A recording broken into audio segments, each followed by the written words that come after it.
Аталмыш қылмыс бүкіл қырғыз халқын дүрліктіргені соншалық, тергеу барысын ел президенті Садыр Жапаров жеке қадағалауына алған болатын. Өз пәтерінен бүтіндей бір жанұя мүшелерінің мәйіттері табылды.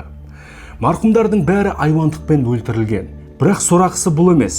Түні бойы пәтерден шыққан шуға, қатты дыбыстармен көмек сұрап айқайлаған дауыстарға ешбір көрші мән бермеген. Тіпті құрбандардың бірі жоғарғы қабаттан аулада тұрған көліктердің біріне құлайды. Нәтижесінде көліктің дабыл дыбысы қосылған. Терезеден қараған бірнеше куәгер әлдебір ер адамның ессіз жатқан қызды көтеріп алып бара жатқанын көрсе де, ешқайсысы милицияға қоңырау шалмаған. Бұл 209-шы қылмыстық іс. Бішкек.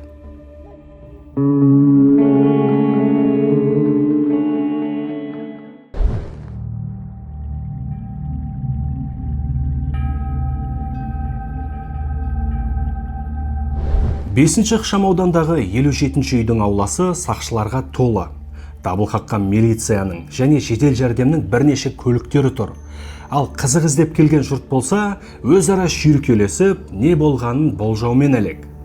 Бірнеше адам батылдық танытып, сақшылардан оқиғаның мән-жайын сұрайды. Бірақ милиционерлер жауап қатқан жоқ. Көп ұзамай, дәрігерлер подъезден ақмата жабылған қоларбаларды шығара бастағанда, бәрі түсінікті болды. Өз пәтерінен бүтіндей бір отбасы мүшелері өлі күйінде табылған. Яғни 51 жастағы Алтынай Қанзаманова, оның 17 жастағы қызы Сайқал Тоқтошева және 9 жастағы Сәлім Тоқтошев. Анықталғандай, Қанзаманованы буындырып өлтіріп, арқасына 2 рет пышақпен ұрған, ал 9 жастағы Сәлімді тұншықтырып өлтірген. Бірақ мойнында көгерген іздер жоқ. Демек тыныс жолдарын алақанмен жауып, мерт қылған секілді. Ал 17 жастағы Сайқал суға толы ваннадан табылды. Бірақ жарақаттары адам шошырлық. Оның аяқ қолы сынып, бас сүйегі жарылған. Сондай-ақ кеуде қуысы жарақаттанып, өкпесі мен бауыры жыртылып кеткен. Бірақ өлімінің себебі бұл емес. Сарапшылар оның тыныс жолдарынан су қалдықтарын тапты. Демек ваннада жатқанда ол тірі болған. Енді тергеушілер куәгерлермен тілдесуге кірісті. Бірінші кезекте милицияға қоңырау шалған үй басқарушысы, яғни домком жауапқа алынды. Айтуынша, тұрғындардың бірі көлігінің зақымдалғаны жайлы шағымданып, бейнебақылау камераларын қарауды өтініпті. Бұзақылардың тірлігі деп ойлаған ол, бейнежазбаларды қарауға жөнелген. Сөйтіп жол-жөнекей подъездегі камераның да зақымдалғанын байқайды. Бірақ бейнежазбаларды қарай бастаған ол мүлдем күтпеген жайтқа тап болған.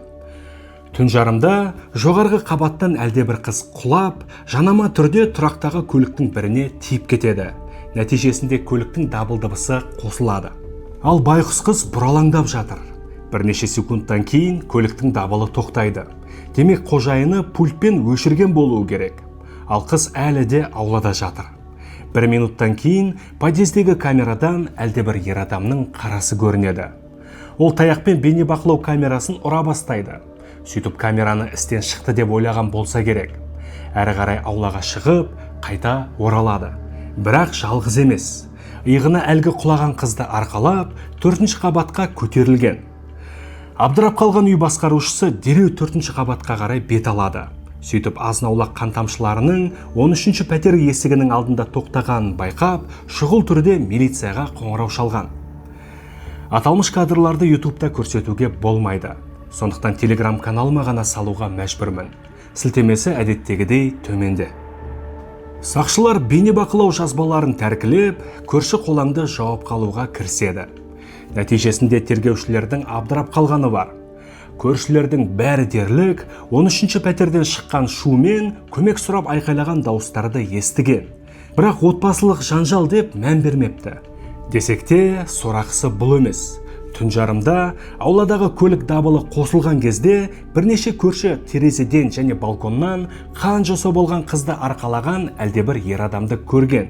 Сонда да ешбірі милицияға хабарласпаған. Ал оқиға орнын шолған сарапшылар ешқандай саусақ іздерін таппайды. Тіпті осы пәтерде тұратын марқұмдардың да саусақ іздері жоқ болып шықты. Қылмысты әлдебір кәсіби қанішер жасаған сияқты. Дей тұрғанымен, күдіктінің жеке басын анықтау қиын болған жоқ.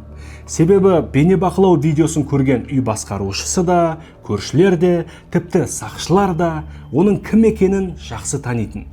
Ол ел аумағындағы танымал кісі, саясаткер, қоғам белсендісі әрі офицер 36 жастағы Чинтемір Әшірәлиев. Күдіктінің жеке басы жайлы бағыттамалар барлық сақшыларға жіберіліп, жаппай іздеуге салынды. Бірақ іздеу шаралары ұзаққа созылған жоқ. Әшірәлиев бір күннен кейін өз үйінен табылып құрықталды. Сөйтіп бөлімшеге жеткізілген бойда мойындау жауаптарын бере бастайды.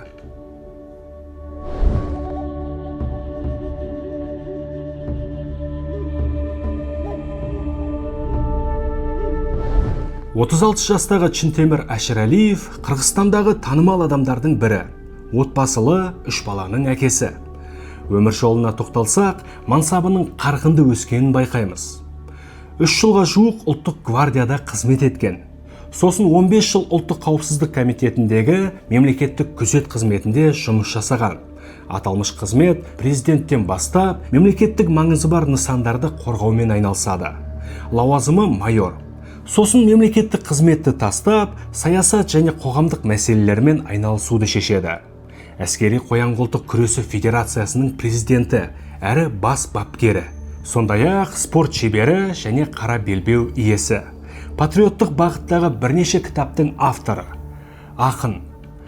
2021 жылы Баткен сайлау округі бойынша жоғарғы кеңес сайлауына түседі. Білмейтіндер болса, жоғарғы кеңес дегеніміз Қырғыз елінің парламенті. Яғни Әшірәлиев депутат болуға талпынады. Ассаламу алейкум, улуу элдин урпактары, кыргызстандыктар. Менин аты жөнүм Әшірәлиев Чинтемир Камчыбекович. Мен номер 2 Баткен шайлоо округунан жогорку кеңештин депутаттыгына талапкерлигимди койдум. Бюллетендеги катар номерим 4-чү.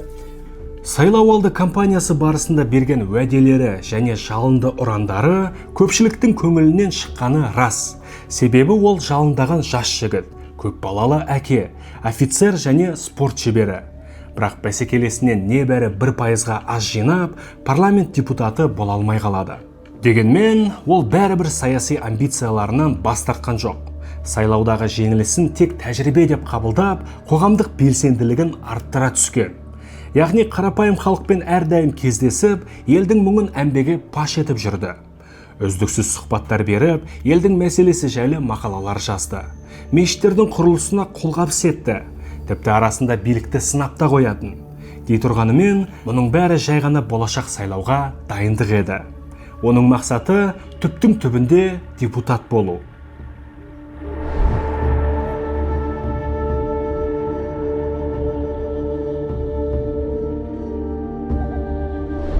Чинтемір Әшірәлиев пен Алтынай Қанзаманова 2010 жылдан бері таныс.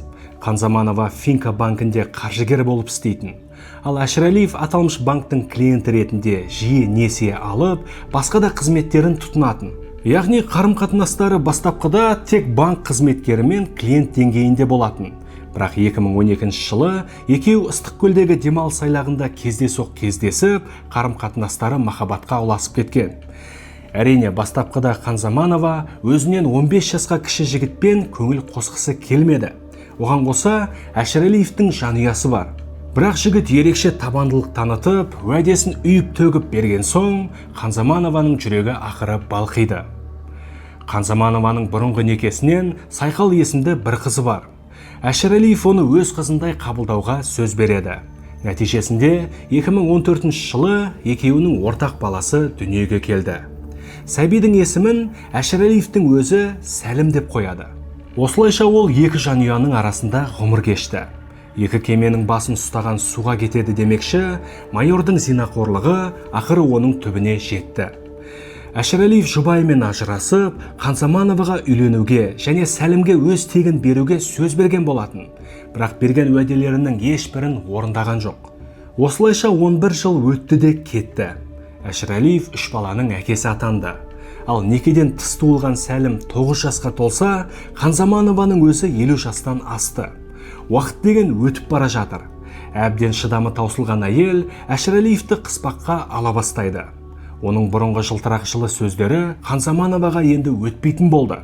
Нәтижесінде Әшірәлиев екінші жанұясынан қашқақтап, төбесін көрсетпей кетеді. тіпті телефонын көтермей қойған. Ашуға булыққан әйел енді бопсалауға көшті. Егер жұбайымен ажырасып оған қосылмаса, бүкіл құпияларын әмбеге жария ететінін айта бастайды. Яғни 10 жылдан аса ойнастық қарым-қатынаста болғанын және некесіз ұлы бар екенін дүйім жұртқа паш етпек. Ал Әшірәлиев халық алдында құрметті кісі, абыройы кіршіксіз 3 баланың әкесі, офицер, қоғам белсендісі және танымал спортшы. Демек, жылдар бойы жинаған беделіне нұқсан тигізуге жол беруге болмайды. Себебі кезекті парламент сайлауы таяп қалды.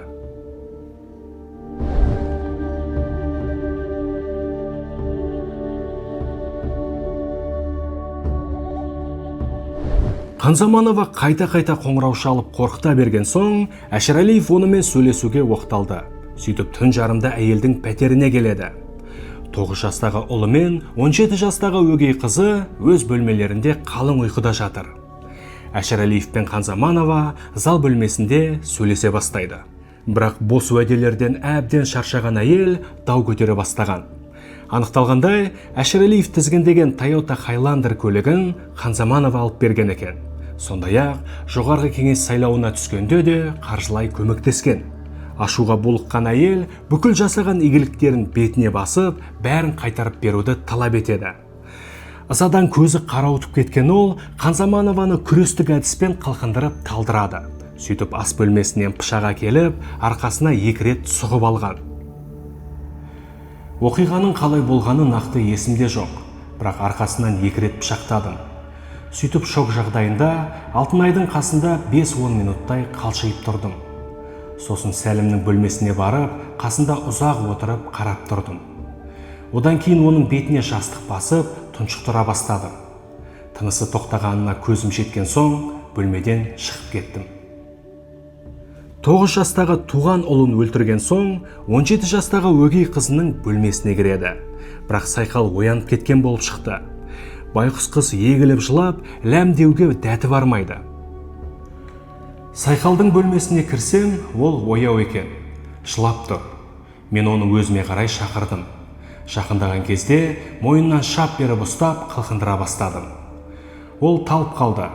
Мен пышақ алып келіп, оған сұғып алдым. Қай жеріне ұрғаным есімде жоқ. Ол оянып кетіп, өлтірмеуді сұрап жалына бастады. Оның көз жасын көргенде шыны керек сасып қалдым. Сөйтіп еденге отырып, қалың ойға батып кеттім. Жараланған 17 жастағы қыз осы сәтті пайдаланып қашуға оқталады. Сөйтіп 4-ші қабаттан терезе арқылы секіріп кетеді де, ыңырсып көмек сұрай бастайды. Көліктің дабылын естіген Әшірәлиев дереу есін жинап, аулаға атып шығады. Бірақ жол жөнекей бейнебақылау камерасын сындырмаққа тырысады. Мен аулаға шығып, Сайқалды арқалап алдым. Бірақ подъезд есігінің кілті болмаған соң аша алмадым. Амалдың жоқтығынан домофон арқылы көршілерге қоңырау шалуға тура келді. Әйтеуір көршілердің бірі есікті ашып берді. Сайқалды пәтерге кіргізген соң, Әшірәлиев қайтадан аулаға шығып, шүберекпен қан іздерін сүртеді.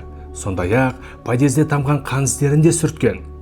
Сосын пәтерге оралып, ессіз жатқан Сайқалды ваннаға жатқызып, суға толтырады. Қыздың өлгеніне көз жеткен соң, Сәлімнің бөлмесіне барып, ұлының мәйітін көрпемен жапқан. Пәтерден шықпас бұрын, қолым тиген жерлердің бәрін сүртіп тазаладым. Қан іздерін сүрткен шүберекті және пышақты алдым. Сосын есікті өз кілтіммен құлыптап, көлігіме отырып, үйіме кеттім. Сағат шамамен таңғы 6 болатын.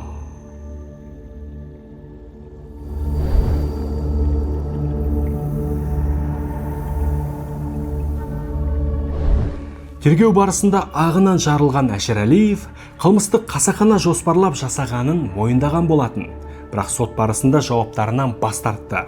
Айтуынша, тергеушілер оған зомбылық көрсетіп қылмысты мойындатқан. Ал шын мәнінде 3 адамды рухани күйзелістің салдарынан кездейсоқ өлтірген көрінеді. Бірақ оның оқиға орнын тазалап, пышақ және қанға малынған шүберекті өзімен бірге алып кетуі кездейсоқ қылмыстың нышандарына ұқсамайды. Әшірәлиев болса, өкінішін ескеруді өтініп, өзіне 15 жылдан артық жаза тағайындамауды сұрайды.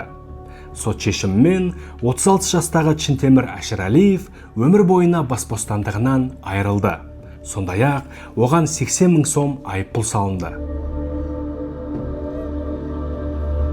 Арада бір ай өткен соң, сот шешімімен келіспеген Әшірәлиев істі апелляцияға береді. Бұған дейін кездейсоқ болса да өлтіргенін мойындаған ол жаңа жауаптарымен айды аспанға шығарады. Айтуынша, Ханзамановамен жақын қарым-қатынаста емес, жай достар болған. Ал 9 жастағы Сәлім оның баласы емес. Бірақ ДНК сараптамасы биологиялық әкесі екенін растаған соң, тағы да қисынсыз мәлімдемелер жасайды. Айтуынша, 9 жастағы Сәлімді өзінің анасы, яғни Ханзаманова өлтірген. Ал інісін өлтіріп жатқан сәтте Сайқал төбесінен түскен көрінеді. Сөйтіп анасын пышақтап өлтіріп, өзі 4-ші қабаттан секіріп кеткен. Осы кезде Әшірәлиев кездейсоқ қонақ болып келіп, қылмыстың еріксіз куәгері болыпты. Егер расымен куәгері болса, неліктен қызды арқалап пәтерге кіргізді? Неге оны суға толы ваннаға жатқызды? Бұл сұрақтарға Әшірәлиев мардымды жауап бере алмайды. Тек сасқалақтап қалғандықтан не істеп не қойғанын білмей қалғанын мәлімдейді. Дей тұрғанымен, сот оның сандырағына сенген жоқ. Өмір бойына бас бостандығынан айыру жазасы өз күшінде қалды. Арнаға жазылуды ұмытпағайсыздар. Абай болайық.